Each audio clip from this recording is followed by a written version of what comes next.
Republicans are continuing their war on judges because they had the audacity to uphold the law.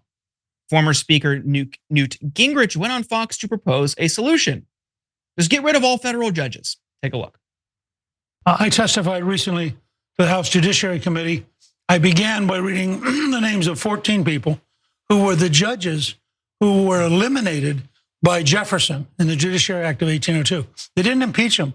They just wiped out their courts. These district judges are unconstitutional. What they're doing is a complete violation of the Constitution.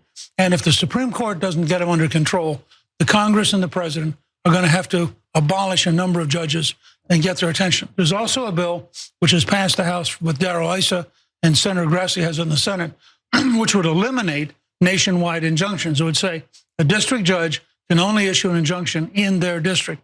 But what's currently going on is clearly a judicial tyranny and basically an effort to take over the presidency by individual left-wing judges. Now, here are some recent rulings so you can see why Republicans are furious. Judge rules Abrego Garcia's lawyers can seek sanctions against the government. Next one here, federal judge blocks Trump administration's efforts to gut AmeriCorps. And lastly, federal judge orders ICE not to remove trans migrant seeking asylum from Washington detention facility. Chuck Grassley also wants to go after judges' power. Grassley said he wants to see changes to a provision in the big, beautiful bill that could limit judges' ability to enforce court orders. Under the provision, US courts can't use federal funds to enforce a contempt order unless the party bringing the case gives a so-called security or posts a bond. Democrats plan to challenge the measure under the so-called Byrd Rule, which limits provisions that can be included in reconciliation legislation to those that impact the budget. They and some legal scholars claim the provision would hamstring the federal court system and weaken judges' power at a time when the Trump administration is already acting with disregard for the law. If it does meet the Byrd test, there needs to be some changes, Grassley said. He declined to provide further details.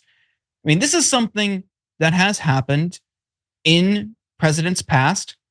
We saw district court judges block things the Biden administration was trying to do, just as in Trump's first term and Obama and Bush and so on. This isn't something new or unique. The scale is what is making Republicans so upset. But the best counter argument was provided in the Senate Judiciary Committee hearing this week on this very issue, when one of the witnesses pointed out the reason you're seeing so many is because the Trump administration is acting with a total and blatant disregard for the law. That's why it's happening to such a great extent. I mean, Brett, do you agree with that reading or analysis, or is there some other way we should be looking at this? No, I think what's more likely, that all these people are corrupt, all the judges who have never really been accused of this level of corruption before? Or is it more likely that this one dude is corrupt? That this one dude who a lot of people like him because he doesn't understand how the government works. Is it possible that he just doesn't understand how the government works, specifically how the rules are? Like, and then if Trump has a problem with these rulings, don't take it up with the judges who made them. Take it up with Thomas Jefferson, James Madison, George Washington, John Hancock. Take it up with the people who wrote the Constitution of the United States, because what these judges are doing is literally their job as enumerated within the Constitution itself. It is their job to make these decisions as to whether someone is acting unconstitutionally. They all seem to be making the decision that Trump is acting unconstitutionally, and that doesn't seem to vary based on who appointed them, even if the person who appointed them is Trump himself.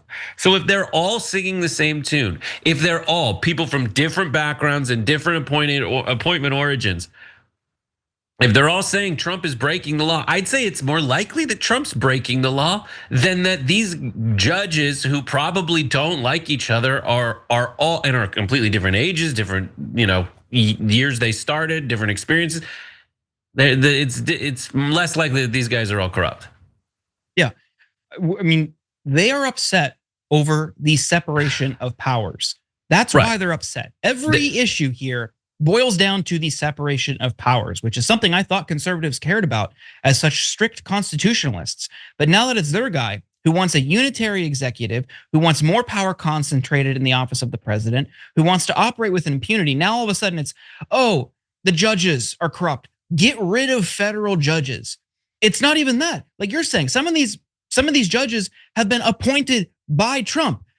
Is the problem him? No. It's them and also Leonard Leo and the Federalist Society. Now, we certainly have criticisms of Leonard Leo and the Federalist Society for how they've played the long game in stacking the bench for years to get more conservative judges in the courts. Now, all of a sudden, when these people are like, this is so brazen, there's no way I can allow this. The problem is also with the Federalist Society. Like Brett is saying, what's more likely here? That all of these judges, all of these conservative institutions, all of these operatives, everyone else is wrong and corrupt, or that a guy we know is corrupt publicly on record is corrupt. I mean, it's just so simple. And the fact that people can go on Fox or in any right-wing space and with a straight face be like, well, yeah, I think we just need to get rid of the judges.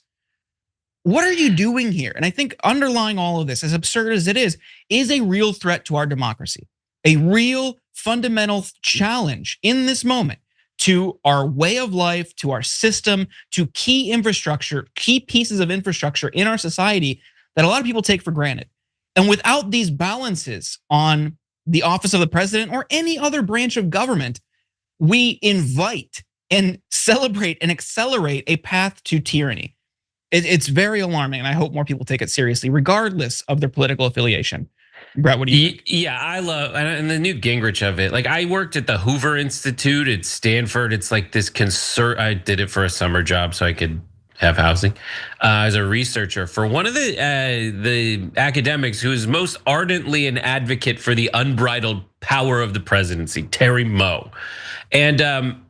And you just realize when you're reading their work and you're reading the work of other people like that, reading Newt Gingrich's work, these folks like it becomes, in my opinion only, it becomes like this obstacle course that they build for themselves, or like this insane attempt to make a ridiculous argument. And here's how, and that they just start piecing together stuff. It's like, come on, take a step back. Do you think this makes any sense?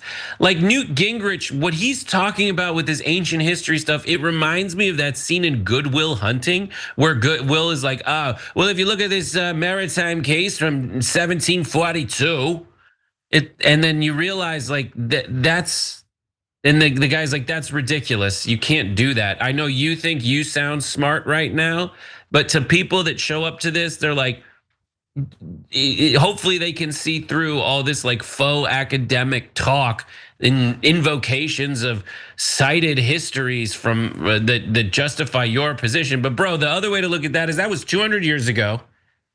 Since then, we've had a pretty good track record of not doing weird stuff like that. And you look at all the like 750 books that Newt Gingrich has written, and you're like, this guy just literally has too much time on his hands. And he thinks he's so smart. He thinks the challenge is to find a ridiculous justification for something as insane as liquidating all of the judicial branch of the government of the United States of America, simply because it's inconvenient for the totalitarian whims of Donald J. Trump.